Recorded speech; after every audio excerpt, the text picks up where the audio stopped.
Hola, buenas tardes. Continuando con las jornadas en capacitación de neonatología organizadas por Sanatorio Argentino, Hospital Dr. Guillermo Rawson de San Juan y Maternidad Sagrada. Hoy en nuestro cuarto encuentro contamos con la presencia de un destacado profesional, amigo de la casa, que ha asistido a varios cursos organizados por el Sanatorio Argentino en nuestra provincia, el doctor Gastón Pérez. Muchos ya lo conocemos, el doctor Gastón Pérez, médico neonatólogo pediatra, miembro del área de trabajos en RCP neonatal de la Sociedad Argentina de Pediatría, médico de la Maternidad Sardá y Suizo. Y asimismo quiero agradecer también al doctor Mario del Barco, que gentilmente y desinteresadamente creó un grupo importante del grupo líder AR Neo, y la verdad que nos mantiene muy conectados y con muy buena predisposición por parte del doctor. Gastón, es un placer como siempre que seas parte de las capacitaciones y la mejora continua de todos los neonatólogos que estamos acá por escucharte. Un placer. Bueno, igualmente, bueno, muchas gracias. Buenas tardes a todos. Gracias por la invitación, gracias por poder juntarnos a compartir esta charla de los viernes, que un poco surgieron charlando con Gastón hace ya un mes y medio, 2 meses, y bueno, se fue dando y ya estamos en la cuarta, así que la verdad que un gusto poder participar, poder acompañarlos. Hubiera sido más lindo poder ir a San Juan, pero bueno, la situación no nos permite esto. En el mes de noviembre participé de las jornadas en San Juan, de la Ciudad Argentina de Pediatría, y charlamos un poco también de este tema de ventilación en sala de partos, y me pareció oportuno continuar con el tema para sumar algunas cositas que se puedan hacer nuevas, y aparte de eso, poder repasar juntos puntos que nos pueden haber quedado pendientes. Como primera medida, siempre me parece... Ay, perdón, así cambió esto. Como siempre me parece oportuno empezar dándole marco a los nacimientos. Entonces siempre trato de poner esta diapositiva. Estos son los datos que fueron publicados hace un poquito, a principios del 2021. Son las estadísticas del 2019 de la Dirección de Estadística e Información en Salud del Ministerio. Y nos muestran...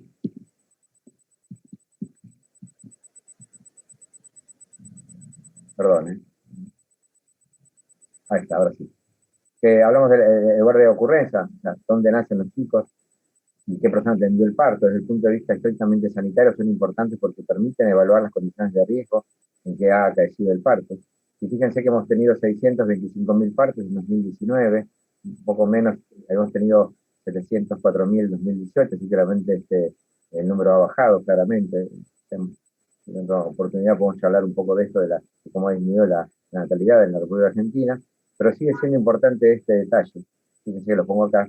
Los partos institucionales son, en este caso, 99.4, eran 97, 98 en la edición anterior, más que nada para remarcar claramente la necesidad que tiene, o sea, nosotros como servicios de salud, de recibir a estas mamás de estos recién nacidos en lugares acordes. O sea, me parece que esta cuestión de institucionalidad del 99.4% habla claramente del compromiso y la responsabilidad que tenemos nosotros como receptores recién nacidos de recibirlos de la mejor manera. Y si vamos a los datos puntuales, vemos claramente acá que el número de nacimientos de recién nacidos de prematuros está en 1.3, el porcentaje que tenemos de menores de 1.500 gramos, y con respecto a los pacientes de término o cercanos al término, por supuesto, ocupan gran parte de esto. ¿Por qué me gusta dividir siempre también? Porque vamos a hablar puntualmente de la ventilación, de la recepción del recién nacido prematuro en este punto, y después nos vamos a abocar un poco más al paciente de término y vamos a ver algunos detalles referidos a eso. Pero me pareció importante hacer una distribución. Fíjense que tenemos más de 560.000 chicos que nacen entre 37 y 41 semanas, y 48.000 que nacen entre 33 y 36. Así que tenemos un número interesante de pacientes, como decía, gran parte de término, y el porcentaje 1.3 se mantiene a lo largo de los años.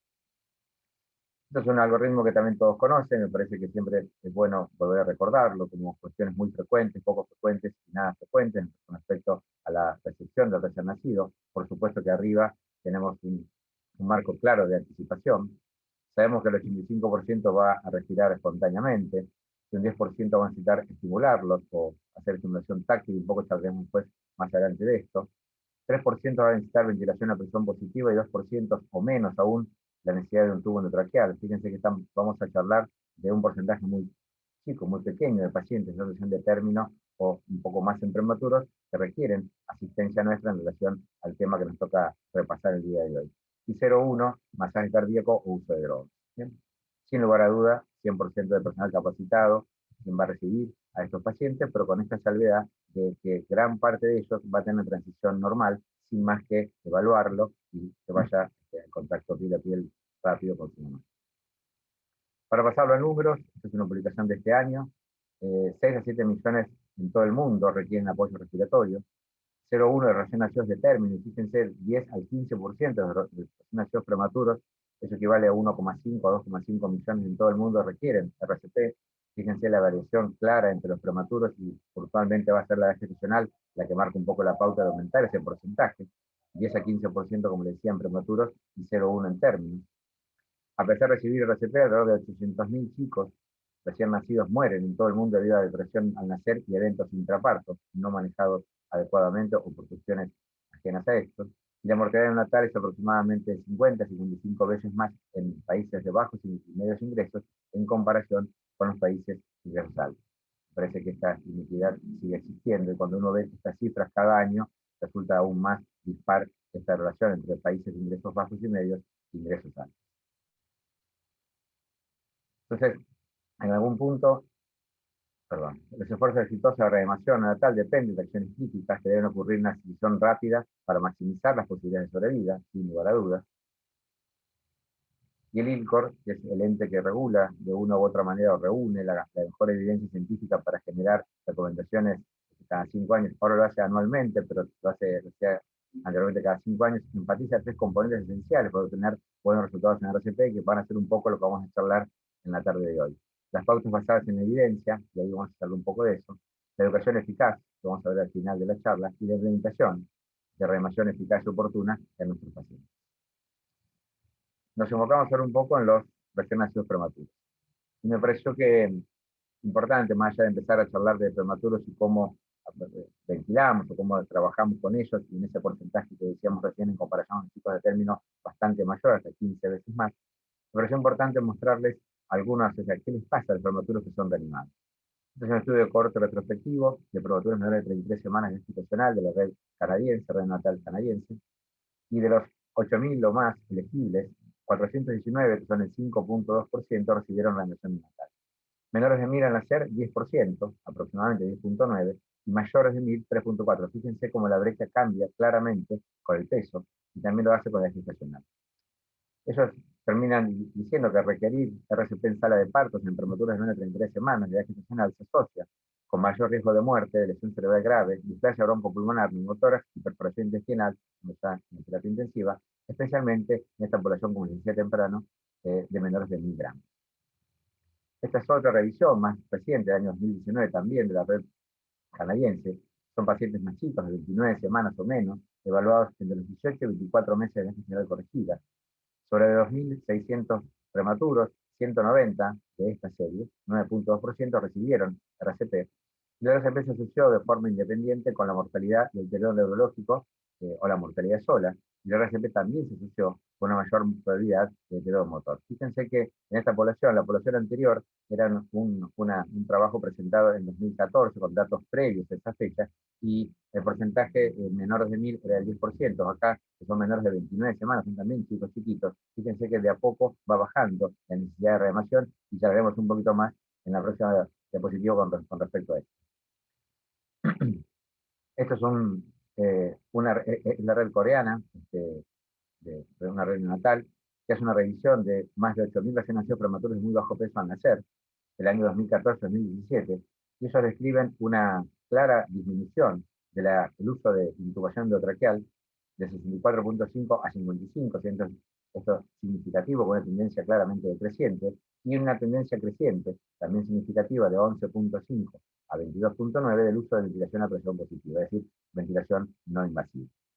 Ellos aclaran que la tasa de ventilación a presión positiva anual disminuyó significativamente según la gestación, claramente, que el nivel más alto de reanimación también se mostró como un factor de riesgo independiente, como decían los canadienses, de mortalidad dentro de los 7 días, de displasia broncopulmonar, hemorragia intraventricular y leucomalacia periventricular. Parece que es un dato que marca un poco la tendencia a la distinta o el cambio, que vamos a ver un poco más adelante, en relación a la intervención ventilatoria, para llamarla de alguna manera, de estos prematuros muy chiquititos, que como les decía, tanto la intubación como el uso de ventilación a presión positiva han variado. Y esta tabla lo muestra claramente. Fíjense que en rojo, colorado, está la presión positiva. Fíjense que en el año 2014 utilizaban aproximadamente este año de población 11.5, fueron subiendo a 14.3, 18.2, a llegar a casi 23 en 2017, con un porcentaje de intubación, que está puesto acá en amarillo, que iba del 64% de esa población de pacientes en la sala de parto y sube, o no, disminuye al 55%, casi 10 puntos de diferencia en relación al manejo distinto de estos pacientes. Acá se ven nuevamente unas tablas que quiero remarcar puntualmente estas. Fíjense que a mayor edad gestacional, los pacientes que tienen de 31 a 33 semanas, el uso de ventilación a presión positiva claramente ha pasado en 2014 de un 20% a casi un 40% en 2017, marcando esta tendencia en poblaciones de pacientes un poco más grandes a tener una cuestión más de no intervención referida a la ventilación en sala de parto. Y esto es una imagen que seguramente todos han vivido. Son situaciones que realmente desafiantes, estresantes, que ponen, digamos, sin duda, estresan a todo el equipo, y ese es un prematuro muy chiquitito que está siendo recepcionado, fíjense que tienen la bolsa para recibirlo, ¿bien? Me parece que sobre esto vamos a trabajar un poco en relación a cómo lo ventilar. Esta es una diapositiva que siempre también muestra, me parece muy importante remarcar claramente lo que vamos a hablar en el día de hoy, que es la ventilación en sala de parto y cómo recibimos el prematuro. Fíjense cómo está distribuido todo el equipo de gente, y al final vamos a hablar un poco más también del equipo, y con la presencia clara del líder guiando las conductas dentro de la sala de parto. Entonces, sin duda que ya lo hemos hablado también en otras oportunidades, la acción más importante y efectiva en la reanimación natal es la ventilación pulmonar, y por eso me pareció hacer foco en esto. Tal vez un poco lo que quiero mostrar en el día de hoy es esto, es decir, cuándo lo hacemos, cómo lo hacemos, para qué lo hacemos, con qué elementos o qué instrumentos lo hacemos, y en quiénes realmente necesitamos tener esta acción, o sea, en quiénes intervenimos en esta transición habitual que pueden tener los recién nacidos, tanto prematuros como tipos de término. Me parece que estas 5 preguntas un poco las iremos resolviendo y las charlaremos posteriormente, seguramente en la charla al finalizar la presentación. Y en ese sentido, en esto de no intervención, a quiénes hacemos o demás, ya en 2014, la Academia Americana de Pediatría marcaba claramente que el uso de CPAP inmediatamente después del nacimiento con la situación hipotética surfactante puede ser considerado como una alternativa a la intubación de rutina y la ventilación temprana de surfactante en recién nacidos prematuros, con un alto nivel de evidencia. O sea, había ya en los últimos 7 años todo un pensamiento referido que vamos a charlar también hoy en relación al uso de CPAP y no intervenir la vía aérea de este paciente. El consenso europeo, publicado en 2019, claramente marca esta frase, que me pareció importante traerla también, que es el apoyo a la transición en lugar de reanimación. En la mayoría de los casos, el término utilizado en el manejo del distrés, exponiéndolos al menor número de intervenciones. Me parece que hay una cuestión muy clara en esto de sostener esta transición, tolerar esta transición, permitir que la realice, siempre y cuando, por supuesto, que tenga las herramientas para hacerlo y tenga los signos bien monitorizados y demás, para que podamos como acompañar ese proceso de transición que los recién nacidos tienen que tener. En el año 2018 publicamos en el Archivo Argentino de Pediatría, con con todo el grupo del área de trabajo de la RCP natal, esta actualización, y allí decíamos que recién nacidos prematuros con respiración espontánea y signos de dificultad respiratoria en la sala de partos, se recomienda, y se sigue así recomendando hoy, el uso de CPAP antes de la intubación y la ventilación a presión positiva para reducir, entre ellos, la displasia broncopulmonar. Esta ventilación a presión positiva puede ser necesaria para pacientes que permanecen en apnea y braquicardia, por supuesto, donde uno tiene que intervenir. Llegamos a ese porcentaje del 2 al 3% que decíamos inicialmente, cuando uno hacía toda la corrida de lo más frecuente a lo menos frecuente. Es un trabajo también publicado en 2018 que habla en relación a algo similar. La ventilación a presión positiva se administra a pacientes muy prematuros que respiran insuficientemente al nacer, y eso los trae o bien con apnea o bien genera esta braquicardia que decíamos. Esto a menudo es inadecuado y puede ser perjudicial para el pulmón del cerebro inmaduro. La necesidad de ventilación de presión positiva podría evitarse optimizando el uso de CPAP. Ahí un poco viene el cambio en esta modalidad de intervención que mostraban también los coreanos en sus datos de más de 8.000 recién nacidos prematuros. Actualmente existe heterogeneidad en su uso en la práctica clínica.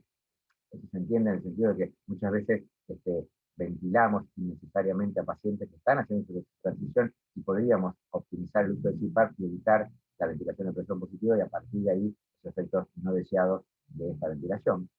Estudios actuales destacan que comenzando con CPAP se promueve la ventilación pulmonar, pero debe titularse su uso para facilitar la respiración espontánea y minimizar el riesgo de lesiones, como decíamos recién. La forma de aplicar CPAP, o la CPAP también, pues tampoco está del todo clara y me parece que un poco sobre eso podemos hablar. Me pareció interesante mostrar también este trabajo del grupo holandés que habla de un paisaje cambiante. O sea, los hallazgos recientes en la fisiología de los cambios durante la transición podrían tener un gran impacto, pero cómo se debe acompañar a los prematuros al nacer.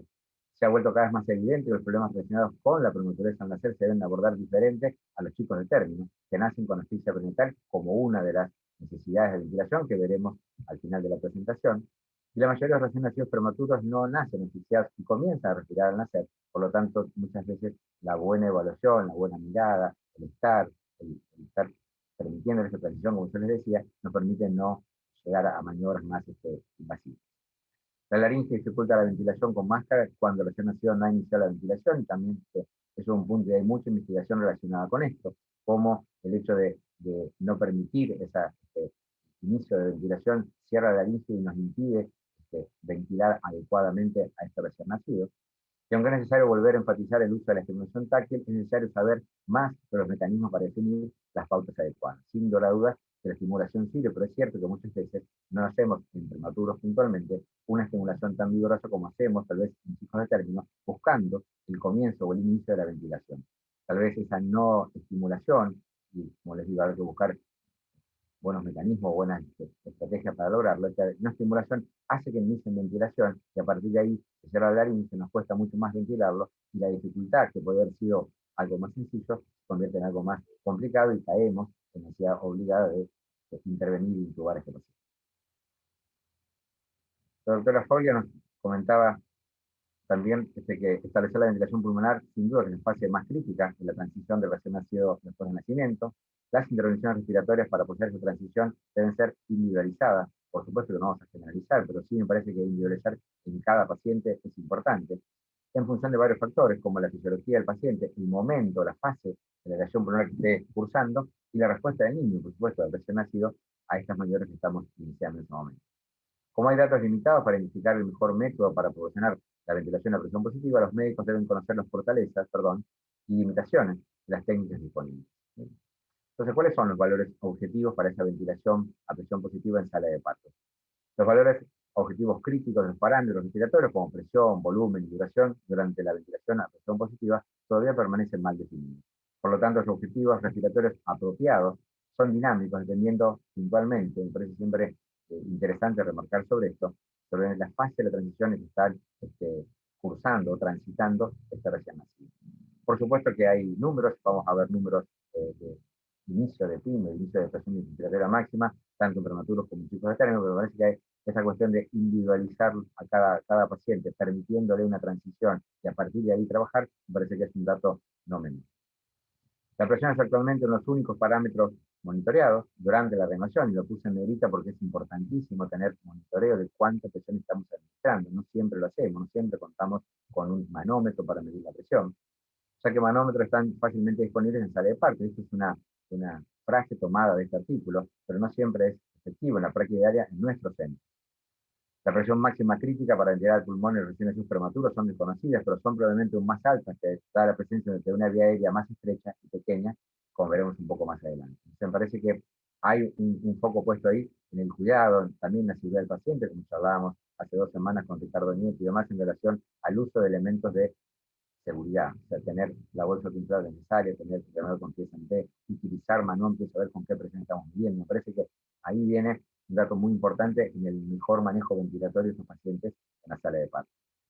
En ausencia de evidencia de alta calidad para guiar las presiones iniciales durante la ventilación a presión positiva, sigue siendo lógico iniciar con bajas presiones y posteriormente valorar tanto la presión inspiratoria máxima como la PEP según la respuesta que tenga el paciente. Nos ha pasado en muchas oportunidades que intentamos realizar una ventilación a presión positiva y no podemos, y hemos aumentado la presión que usamos en busca de una respuesta, cuando la respuesta esta vez estaba en la mala colocación de la máscara, y por eso también va a haber un apartado en la mitad de la presentación en relación puntualmente. Estos son los niveles de evidencia que nos muestran en la última recomendación del IRCO, que fue publicada en Pediatrics y en Circulation. Y que quiero remarcar, ahí está, se transforman todos traducidos. El nivel de recomendación, recién nacidos presentan apnea o jadeo dentro de los 60 segundos después del nacimiento o con bradicardia persistente, a pesar de la estimulación táctica que recién hablábamos, debe administrarse, por supuesto, ventilación a presión positiva sin duda. El dato, ya con menor nivel de evidencia que figura, está entre 20 y 25 centímetros de agua para los pacientes. Vamos a ver un poquito más adelante que en algunos pacientes con asfixia perinatal y de término podemos llegar hasta 30. Por supuesto que idealmente, también con un nivel de evidencia menor, al que mostrábamos arriba, los recién nacidos que reciben ventilación a presión positiva, podría ser razonable utilizar PEP más que nada en pacientes prematuros, y las presiones máximas excesivas son potencialmente dañinas y deben ser evitadas, un poco lo que charlábamos recién, en la medida que tengamos elementos de seguridad que nos permitan aportar determinada presión al paciente sin exceder de estos que decíamos anteriormente, entre 20 y 25 centímetros de agua. Cuando vemos la forma en que vamos a utilizar esta presión, es razonable proporcionar ventilación a presión positiva a una tasa de 40 a 60 por minuto. En recién nacidos de término y pretérmino es razonable iniciar la ventilación a presión positiva con un tiempo inspiratorio de 1 segundo o menos.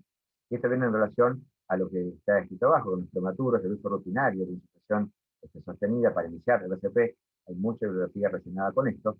Es potencialmente dañino y no debe realizarse. O sea, no hay hoy por hoy la suficiente evidencia como para decir que la insuflación sostenida sea una estrategia ventilatoria en sala de partos, y así lo describe como les digo, en el mes de octubre del 2020 el ILCO.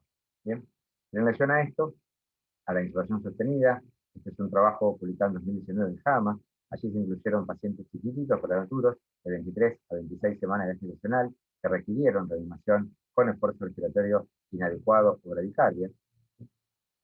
En ellos, la intervención experimental fue de 2 insuflaciones sostenidas a una presión inspiratoria máxima de 25 centímetros de agua durante 15 segundos, utilizando un reanimador con pies en T y una máscara, sumando 215 pacientes. El otro grupo, de la misma edad gestacional, pero que no recibió la intervención, la reanimación estándar fue ventilación con presión positiva intermitente, llegando a 211 pacientes. ¿Qué pasó? Este ensayo se detuvo después de inscribir a 426 neonatos, luego de una revisión pre-especificada, de resultados adversos, entre ellos mortalidad. Es decir, este es un trabajo que venía en pos de llevar esta conducta o esta intervención a la sala de partos en pacientes prematuros con alguna opción positiva en relación al manejo de la transición de prematuros chiquitos, pero fue suspendido puntualmente dados los efectos adversos encontrados en el grupo de intervención. Posterior a esto, en el año 2020 se realiza una revisión sistemática, se busca realizar una revisión sistemática que identificó 17 estudios en animales, que también hay mucha biología relacionada con ese, 17 estudios clínicos en humanos, que evalúan el uso de insuflación sostenida en recién nacidos comparados con el soporte respiratorio estándar durante la reanimación neonatal.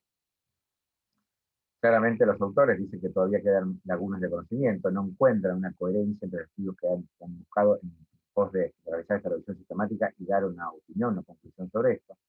Incluyen la presión óptima, el tiempo, el método de administración, el número de repeticiones, o sea, todavía son preguntas que quedan pendientes, más en poblaciones tan de prematuros tan extremos como esto que mostramos en el trabajo anterior, así como también el efecto de esta insuflación sostenida sobre el cerebro, el corazón y otros órganos.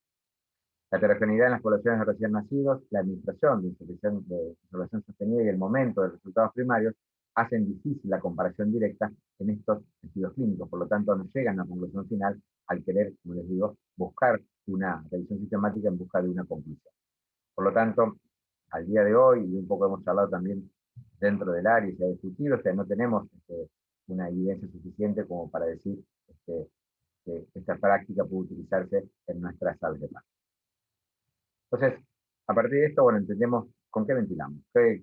¿Cómo debemos proporcionar ventilación a presión positiva? Y me parece muy importante esta frase, que dice que los dispositivos de reanimación utilizados al nacer deben ser capaces de proporcionar una ventilación adecuada, constante, de manera controlada y predecible, para un amplio rango de peso del paciente, fíjense esto, y combinaciones de estados pulmonares de transición. O sea, hoy les hablamos claramente que hay distintas fases de la transición, que uno tiene que entender en qué momento está su paciente que tiene la sala de parto y a partir de aquí qué estrategia utilizar.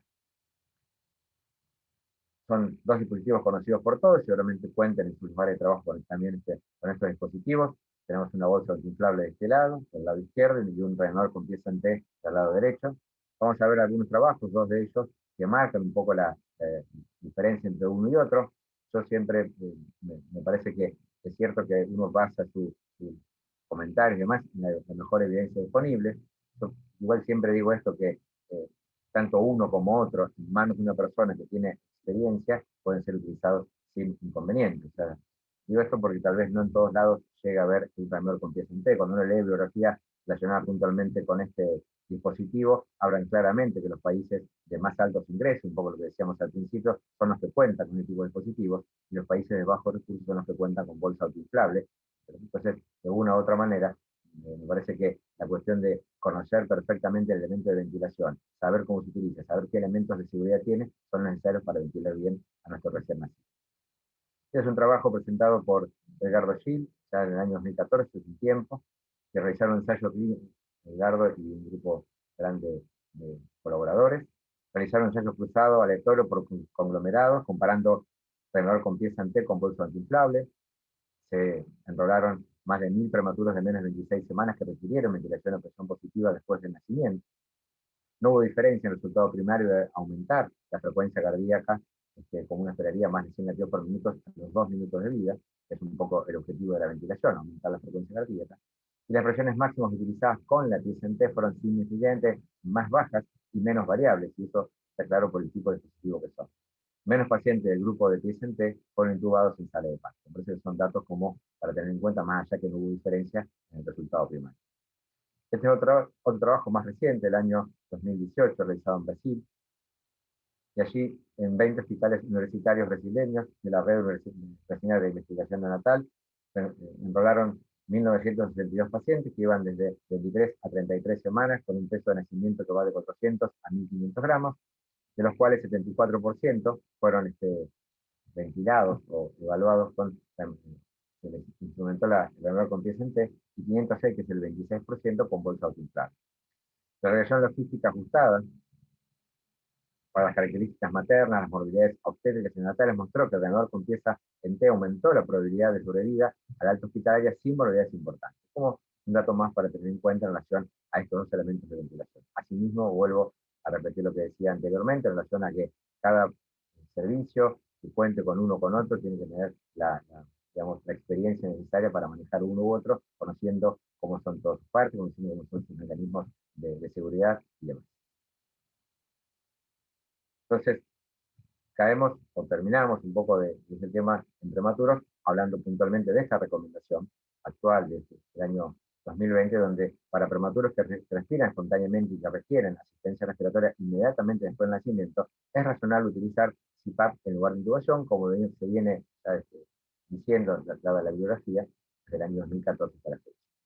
4 estudios aleatorizados y controlados y metaanálisis de alta calidad mostraron una reducción en el resultado combinado de muerte y displasia pulmonar al iniciar tratamiento con CPAP en comparación con intubación y ventilación a presión positiva en pacientes prematuros de menos de 30 semanas de gestación con dificultad respiratoria. Fíjense que el número necesario a tratar para prevenir un caso fue de 25. Así que, es decir, podemos utilizar el CPAP como una alternativa clara de pacientes con dificultad respiratoria para evitar, por supuesto, en la medida que el paciente nos permite y tenga una buena respuesta, la intubación y la ventilación a presión positiva en la sala de parto. ¿Por qué entonces el prematuro? ¿Por qué no nos abocamos tanto al prematuro? O sea, entendemos por qué el prematuro necesita de P para lograr una capacidad de funcional estable. Los recién nacidos muy bajo peso nacen al final de la etapa canalicular y comenzando la etapa saccular de desarrollo. Sus pulmones están formados por unidades respiratorias inmaduras llamadas sáculos, que se caracterizan por falta de septación. Las células tipo 1 son limitadas y la producción de surfactante es escasa. Las paredes entre los sacros son gruesas y contienen dos redes de capilares. El mesénquimo contiene base elastina y colágeno, por consiguiente, escasa movilidad elástica con tendencia al colapso, al igual que la caja del tórax. La caja del tórax es altamente complaciente con tendencia al colapso durante los movimientos respiratorios. O sea, todas estas características de prematuros extremos hablan claramente de necesidad de bueno, intervenirlo en la medida, como le decíamos recién, en forma no invasiva para asegurarles esta capacidad de salud. Y acá llegamos un poco al punto, o sea, siempre cuando hacemos cursos de RCP y demás, hablamos mucho de la máscara y la forma de colocarla. Me parece gran parte que la llave de la ventilación en algún punto es la máscara, la buena colocación de la máscara y el buen trabajo sobre la cara del paciente nacido. Perdón. El tamaño correcto de la máscara debe terminarse colocando su parte inferior en la punta del mentón para cubrir boca y nariz, sin que la parte superior de la máscara llegue a los ojos, como vemos todos juntos conoce. No hay evidencia actual que sugiera que una máscara es mejor que otra para realizar RCP, aunque el tamaño de la máscara es muy, pero muy importante. Y vamos a ver en la próxima diapositiva una serie de tamaños y detalles a ver cómo se van modificando. El entrenamiento basado en simulación ha demostrado que reduce las fugas de la máscara y mejora su eficacia.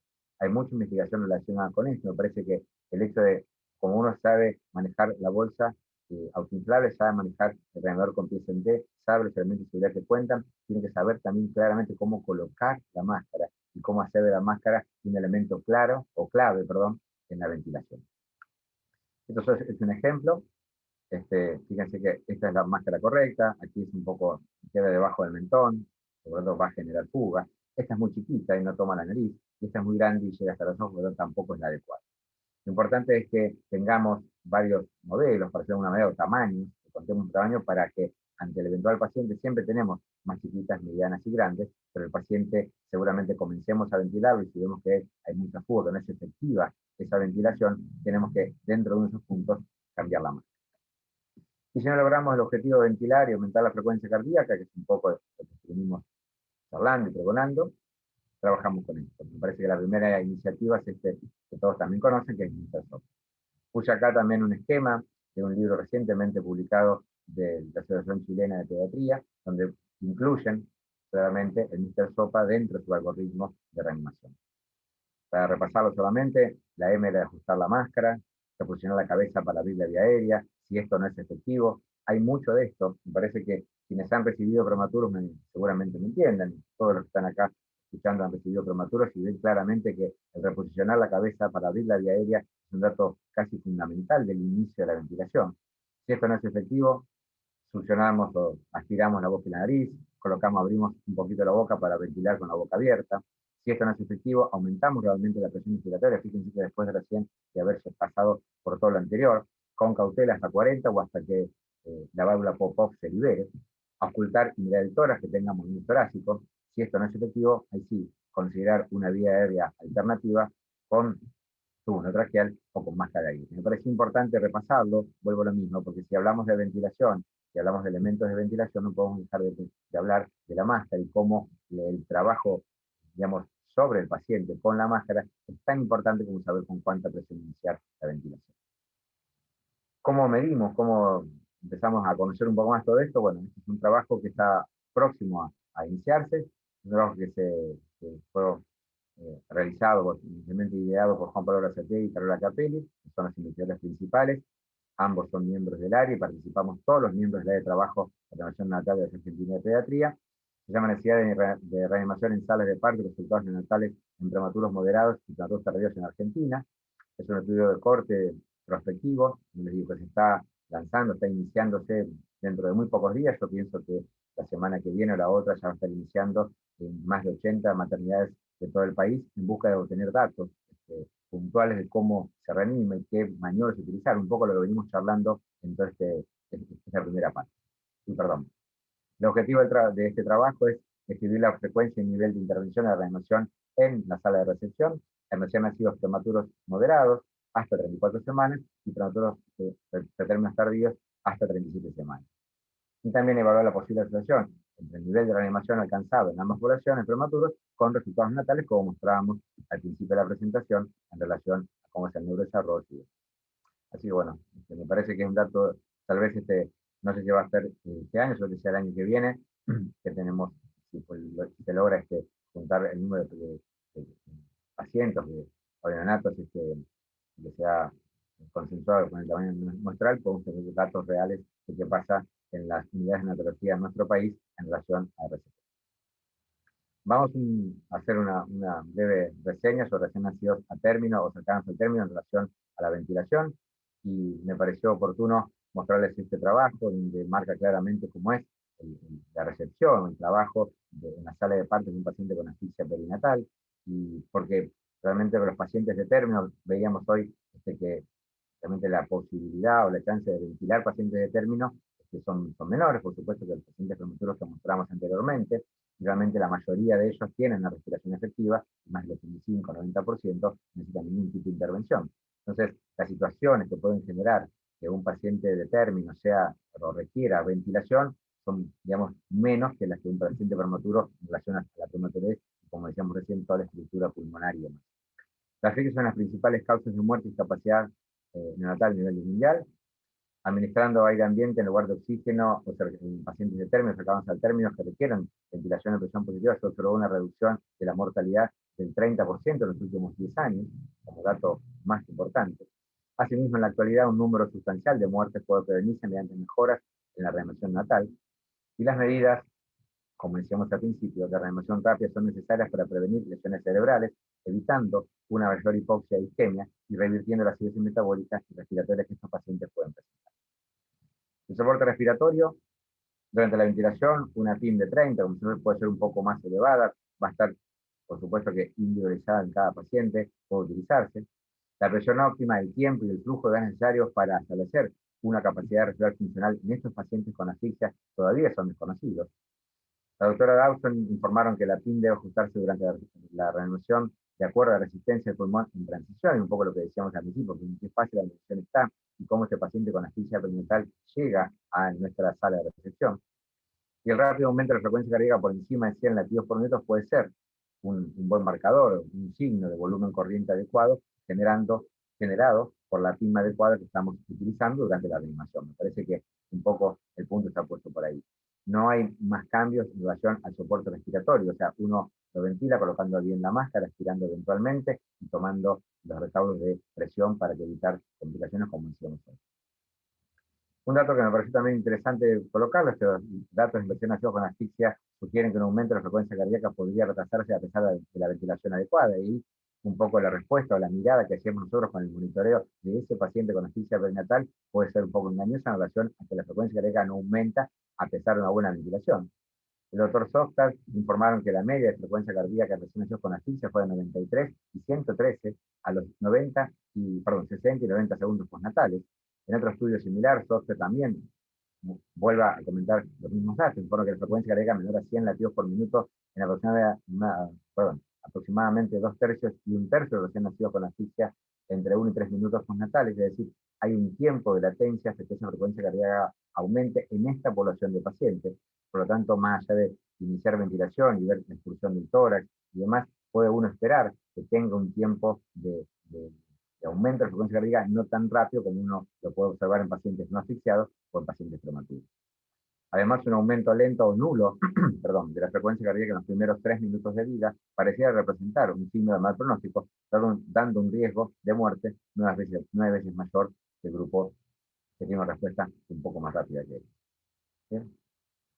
¿Qué pasa con el CPAP? Esta es una revisión de la doctora Wyckoff y un grupo de neonatólogos publicando en el año 2019, donde demostraban que sobre casi 7.000 pacientes que nacen entre 35 y 42 semanas, la administración del CPAP se dosó con motoras. La frecuencia de motoras fue 3.7 entre quienes no recibieron CPAP versus 16.9 entre quienes no recibieron.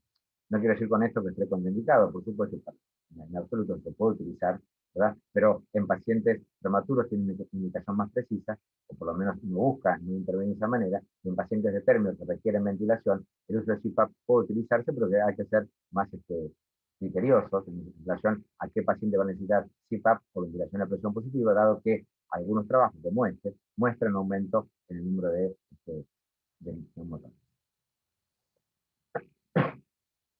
Referido a la ventilación puntualmente, sigue habiendo algunas brechas puntuales. Una de estas es la incertidumbre sobre el impacto de los cambios en el monitoreo. Hay incertidumbre también sobre el impacto del uso de PEP en poblaciones de prematuros, un poco lo estábamos viendo recién. ¿Cuál es el nivel ideal? ¿El 5, el 6, el 7? Tampoco hay una referencia puntual sobre esto. Sí hay una incertidumbre en la forma de administrar la ventilación a presión positiva en distintas edades gestacionales, momentos o etapas de la transición y la condición clínica de cada paciente. Hay también cierta incertidumbre sobre el uso o el rol de la insulación sostenida en sala de partos, que por supuesto tenemos que esperar mayor evidencia, mayores datos que nos permitan ver si esta estrategia es oportuna o no. Y con tantas preguntas sin respuestas, se espera que la futura evidencia científica proporcione nuevas ideas y pautas de manejo. Me parece que todavía hay un camino en relación a la mejor evidencia, hay situaciones que ya están más claras, pero todavía queda, como bien decíamos, ciertas brechas de conocimiento o ciertas incertidumbres con respecto a situaciones que pueden ocurrir en la sala de parto. Entonces, para terminar, me pareció llegar a los 40 minutos, un poquito más, me pareció importante mostrar esto, cómo aprendemos y cómo enseñamos. Bueno, este es nuestro manual de reanimación natal de la segunda edición. Estamos trabajando con todo el grupo del área de trabajo para poder tener, esperemos que en el próximo mes, tal vez un poquito más adelante, la tercera edición del manual, que está actualizado a la nueva recomendación y a la biografía que tenemos, la evidencia que tenemos en este momento. Me pareció importante mostrar una estrategia, se llama Helping Baby Breathe, que tal vez alguno ya la conozca, que se ha realizado a nivel mundial en pos de esto, de mejorar la ventilación, de ofrecerles a los recién nacidos una ventilación adecuada. Un factor importante en la mortalidad natal mundial es la deficiencia en las habilidades de reanimación natal entre los profesionales de la salud, los capacitados. Helping Baby Breathe es un curso de capacitación basado en la simulación, diseñado para capacitar a los profesionales de la salud en los pasos iniciales de reanimación neonatal en áreas de bajos recursos, y se ha implementado ya en más de 80 países desde el año 2010, cuando fue creado por varias sociedades, entre ellas la Academia Americana de Pediatría. ¿Sí? Este es el cuadro que se les enviaba a cada una de estas personas, que eran personal, como les digo, de salud, no siempre eran médicos, y se les enseñaba para que de alguna u otra manera siguieran este algoritmo de llanto, no llanto, y cómo ventilar a esos pacientes. Me parece que es muy interesante como estrategia de capacitación, llevada a la simulación y demás, de poder extender a más de, como decía recién, a más de 80 países desde el año 2010, una estrategia que busca mejorar la transición y busca realmente en pacientes que necesitan tener una mejor ventilación en sala de parto. Este es el kit que se ofrecía, es un muñeco que se llama con agua, con la bolsa autoinflable, con el manual de instrucción y puntualmente con esta grilla o este algoritmo para mostrar cómo se realizaban. Parece que esta capacitación ha sido muy exitosa en muchos lugares del mundo. A raíz de esto, en el año 2020 se realiza en revisión sistemática, donde se incluyen 7 estudios.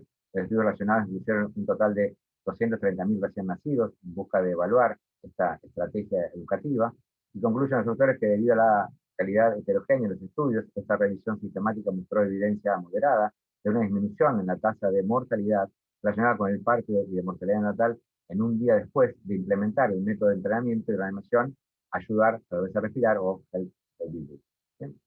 Es una intervención simple y de bajo costo que puede ser útil para capacitar a los profesionales de la salud en reanimación natal, y así es como lo muestra esta revisión. ¿Bien? Entonces, para ir concluyendo, ¿hacia dónde queremos ir? Me parece cuál es el pensamiento. Incorporar la simulación en los cursos de RCP, y el año pasado desde el área se ha hecho mucho trabajo sobre eso, con muchos compañeros que se dedican puntualmente a la incorporación de la simulación en los cursos de RCP. Tiene que haber un proceso de aprendizaje basado en la práctica y en la reflexión, realizado en entornos seguros, y así lo muestra la simulación, teniendo el error como una oportunidad de aprendizaje, y sin duda teniendo una práctica reflexiva de todo este aprendizaje.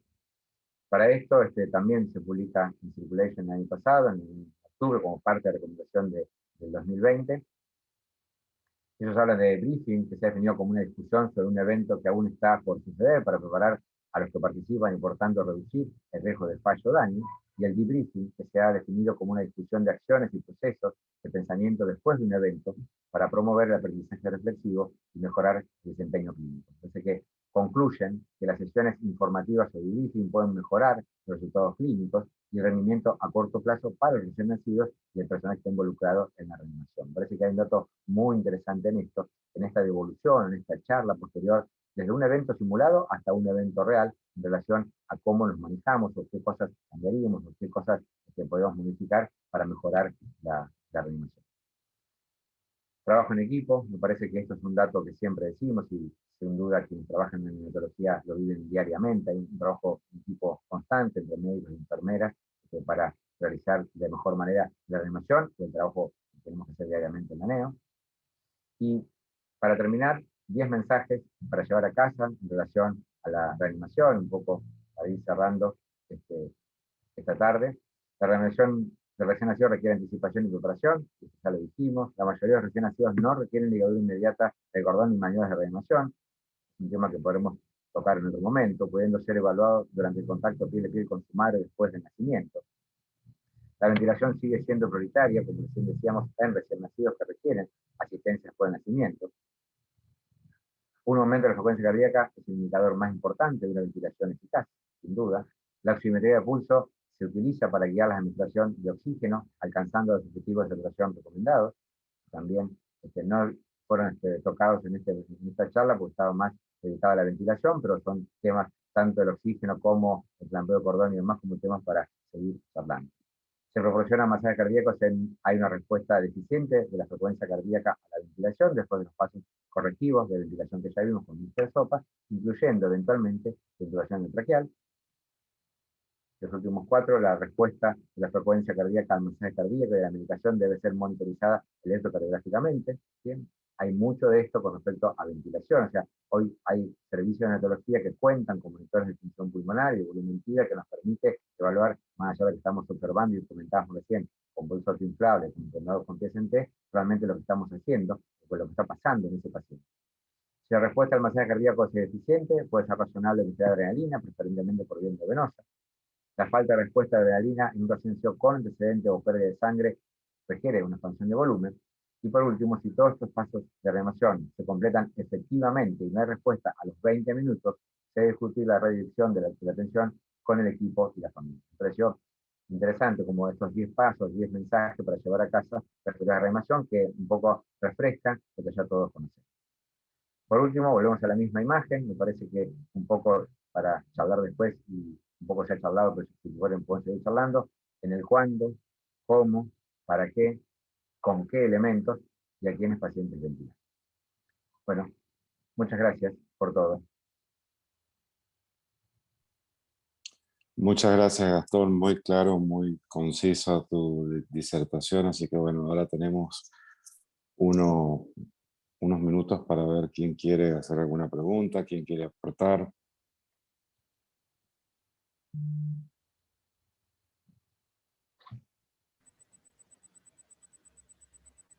Bueno, Gastón, felicitaciones por la charla.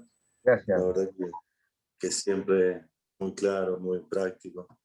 A modo de presentación, Gastón, además de capacitarnos, hace guardia como nosotros y eso le da un plus de que trabajás en el paciente cabeza a cabeza, digamos. Por ahí en todos este minuto de oro y demás, sobre todo últimamente, con el tema del CRIB y demás, la importancia de todos estos pasos es hacerlos en un adecuado ambiente neutro, ¿no? Térmico neutro. Sí. Y por ahí si podés decirnos, ustedes usan bolsas plásticas en menores de 28 semanas, hay una edad determinada como para aclararnos a todos ese aspecto. Sí, sí, perfecto. Sí, yo me enfoqué un poco en la ventilación porque era un poco el objetivo de la charla. Pero claramente no hay forma de ventilar un chico si no tenés todo el contexto ambiental exterior adecuado. O sea, desde la forma en que la gente se va a colocar, uno en la cabecera, otro en un lado, otro lado, un líder mirando. Necesitamos tener una temperatura de 24 a 26 grados en la sala de recepción. Sí usamos elementos, siempre se dice que en prematuros chiquititos y menores de 29 semanas usamos estrategias combinadas, que son la cuna calor radiante, que es la que usamos para reanimar, y por supuesto el uso de bolsas. Las bolsas, el dato, tal vez seguramente lo hagan todos, pero si es esto una cesárea, a veces nos cuesta un poco encontrar un quirófano que tenga una temperatura no menor a los 15 grados, porque siempre hace mucho frío en el quirófano, y tenemos que llevar la bolsa esta que usamos para prematuros chiquitos de ahí mismo, y la colocamos ahí, el chico sale de la sala del quirófano, a pesar de temperatura que no es lo ideal, y a veces, como le digo, peleamos por esto, ya con la bolsa colocada, igual que en la sala de parto. Me parece que ese dato es importante tenerlo en cuenta para sostener la temperatura del recién nacido. Sí, como te decía, 24 o 26 grados como recomendación, estrategias combinadas en prematuros y estrategias habituales en chicos de término. Esta cuestión de, ante el paciente con asfixia perinatal, tener claro en apagar la servocuna como un elemento de empezar a trabajar en relación a esta hipotermia pasiva. Y por supuesto, la discusión o la charla con los obstetras en mejorar la temperatura en sala de parto. Si uno pretende tener contacto piel a piel temprano en un chico de 40 semanas y 3,5 kilos, y tiene una sala de parto con 12 grados, no lo va a poder lograr. Más allá que coloque encima, como decíamos la semana pasada, o comentábamos, lo creo que una toalla y esté en contacto piel a piel, o sea, hay una cuestión ambiental puntual, el chico nace mojado y pierde mucha temperatura en ese momento. Entonces me parece que las estrategias podemos utilizar, como te digo, en chicos sanos, de 40 semanas, 3,5 kilos o más, en contacto piel a piel, sin un clampeo rápido del cordón y demás, tiene que estar en pos de un ambiente ideal para que pueda lograrse, si no, no se puede. O sea que eso tendríamos que ya tenerlo protocolizado, porque nosotros estamos teniendo mucha demanda de protocolo de parto, Sí. donde los padres, obviamente respaldados por una ley, piden todas las condiciones que ellos desean para el momento del nacimiento de su hijo, lo cual el problema se presenta en los quirófanos, como vos decís, Gastón. Realmente, el quirófano es un lugar, bueno, no sé si es un lugar frío o te logran poner frío, o son muy calurosos los obstetras, pero cuesta realmente mucho tener una adecuada temperatura, más que nada o sea, con todos los pacientes, pero uno siempre lo mira y hace un poco más como un neonatólogo va a buscar digamos, molesta a quien esté para que cambie la temperatura porque hay un paciente prematuro delante. Ese que es el punto porque sabemos lo difícil que es manejar la temperatura y el efecto que puede tener este recién nacido hasta en la transición habitual, como decíamos recién. No sé si alguien más. Hola, ¿qué tal, muchachos? ¿Cómo le va? Hola Mario, Hola, Desde doctor, ¿qué tal? Salta. ¿cómo va? Felicitaciones al grupo de San Juan por sus reuniones, me parecen fundamentales. Bueno, Gastón y todo el equipo de docentes son realmente muy buenos. Quería, Gastón, eh, hacer 3 o 4 preguntas para ampliar un poco lo que vos tan bien relataste atrás, en este tiempo. No dejaste demasiado vacío, digamos, pero siempre hay preguntas.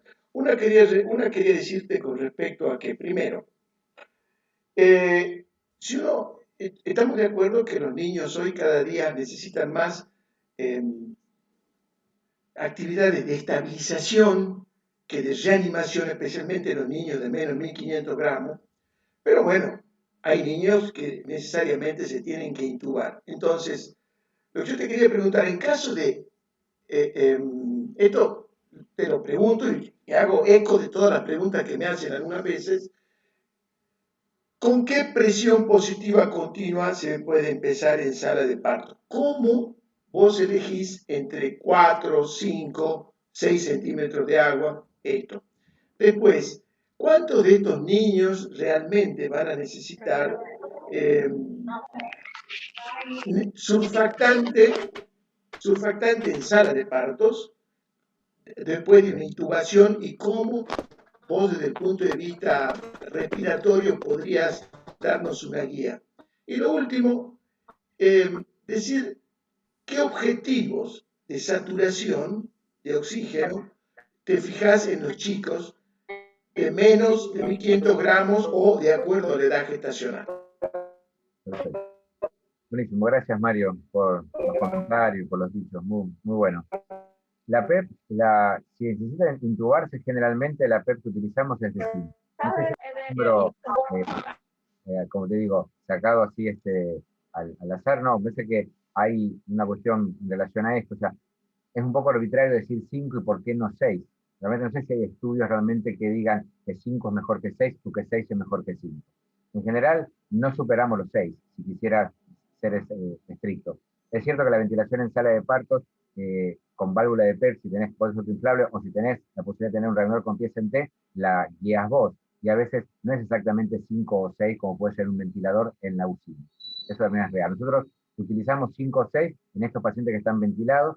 Como te digo, no sobrepasamos esto porque no tenemos experiencia y no tenemos, digamos, evidencia que nos puede decir, mira, subiendo a 7 o 8 hoy, había estudios relacionados con eso, con más PEP en sala de parto, pero quedaron un poco atrás. O sea, hoy por hoy estamos entre 5 y 6.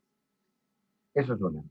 Segundo, surfactante en sala de partos también. Me acuerdo que seguramente vos sabés más que yo de esto porque hubo una época que yo era un poco más chico, no tanto, y se usaba más en sala de parto que yo casi no la viví.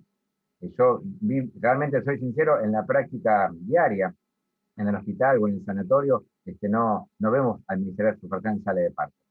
Por un motivo casi te diría operativo, o sea, me parece que administrarlo requiere cierta intervención, más allá que vos lo podés hacer, si el chico está intubado, tenés que hacerlo por el tubo endotraqueal, me parece que hay una cuestión operativa de que tenés que tener un tubo excelentemente colocado, un tubo que pesa menos de 1500 gramos.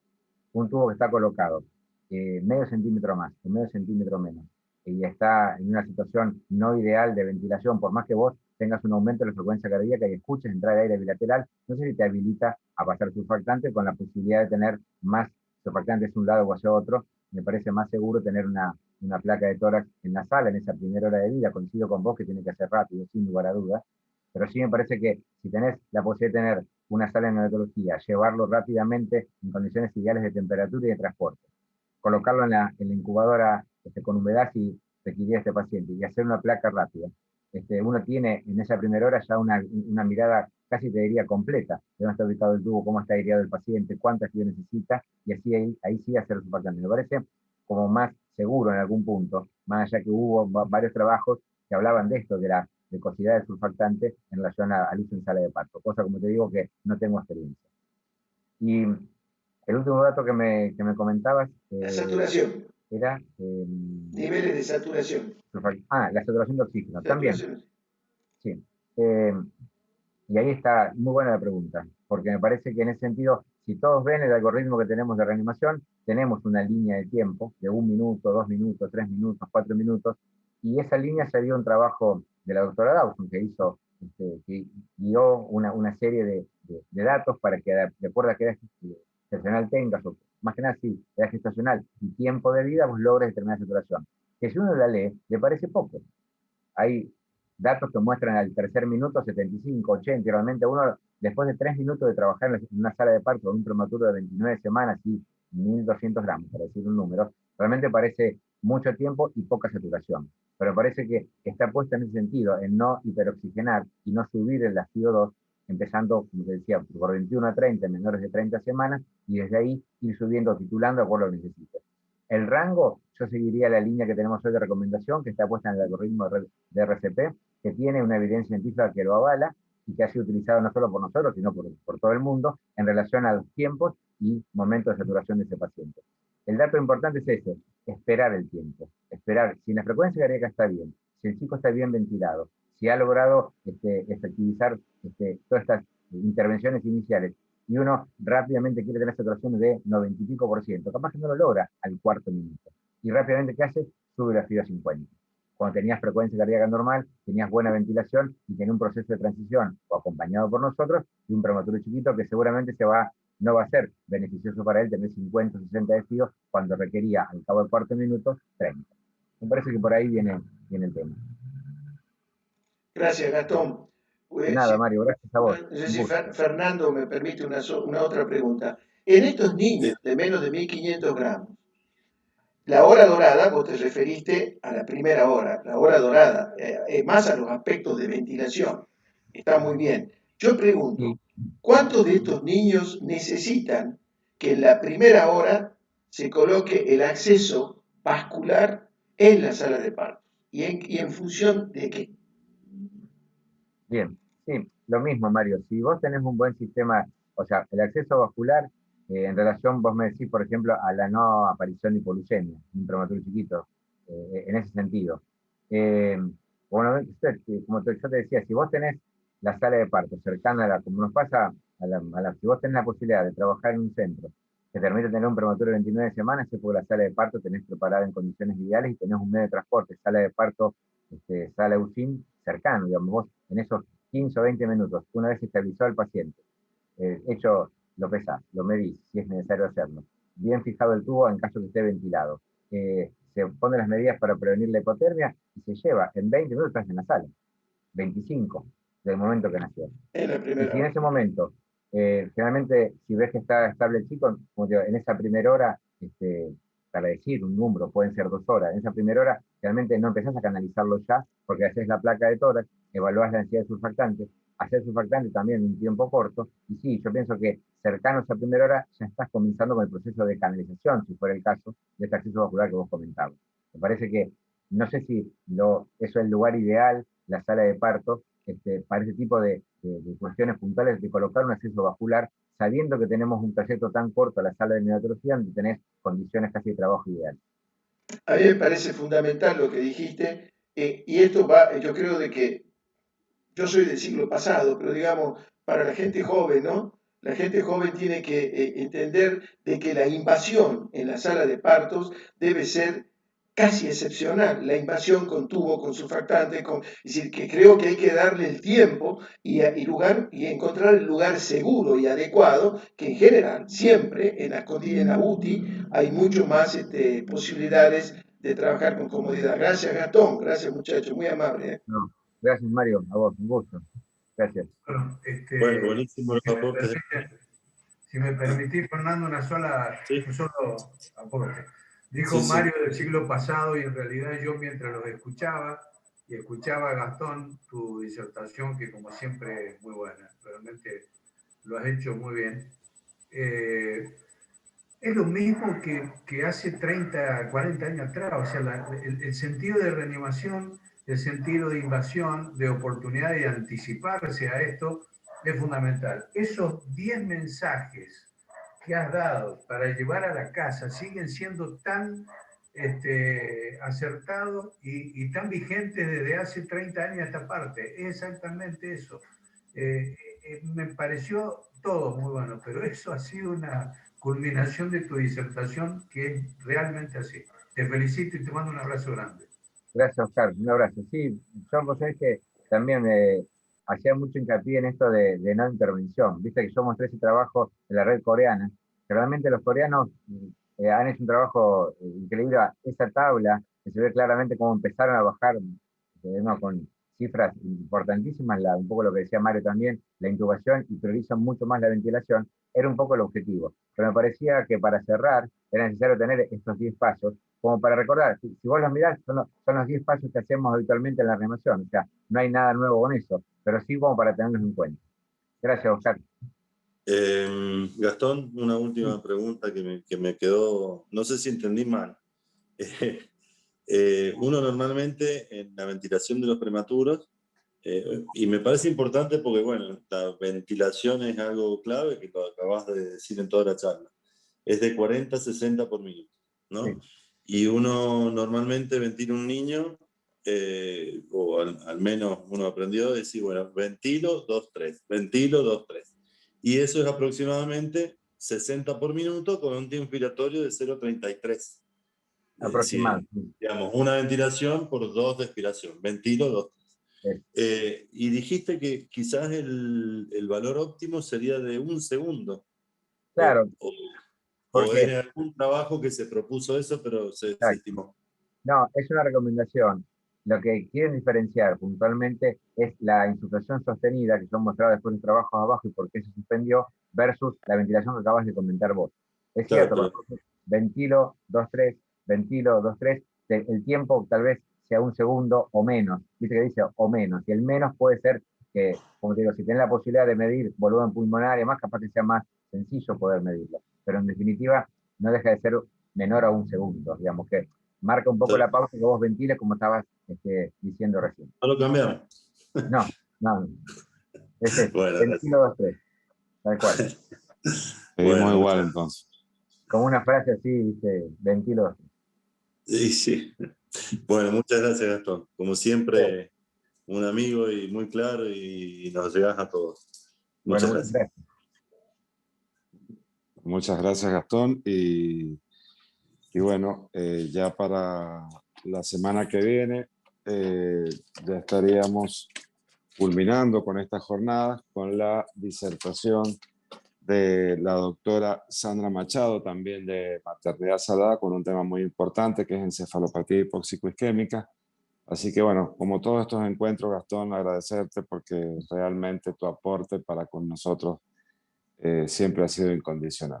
Así que Muchas gracias. No, yo realmente contento de poder, y gracias a ustedes por poder compartir también estos viernes a la tarde, esta hora y media que nos lleva los viernes, que nos ocupa. Realmente siempre muy, muy lindo, muy agradable. Realmente es un gusto, realmente. Así que bueno, nos veremos la semana que viene en la presentación de la doctora Machado. y gracias Gastón, y gracias doctor Mario también por el grupo que Gracias, ha Mario. generado, que eso también nos mantiene bastante conectados y actualizados desde distintos puntos del país. Muy amable, buenas tardes, no sé si alguien más quiere agregar algo más, para hacer alguna Gracias a pregunta. ustedes, muchas gracias a ustedes y les recuerdo que sean generosos, que me manden contactos para seguir incluyendo en el segundo grupo de líderes, para que es una forma de poner el conocimiento al alcance de todos. Esta grabación, por cierto, yo no le pido mucho derecho de autor, pero espero que ustedes entiendan de que se hace por razones solidarias. Esta presentación va a estar lista para que sea replicada a través de YouTube para todo aquel que no la ha visto, y creo de que está bueno que especialmente los neonatólogos en formación no dejen de verla. Gastón, gracias y gracias muchachos. Bueno, gracias a Doctor, todos. toda la Gracias a licencia. todos. Gracias también por Chao, los buen fin de mensajes. semana. Gracias por los mensajes del chat a todos. Saludos. Chao, chao.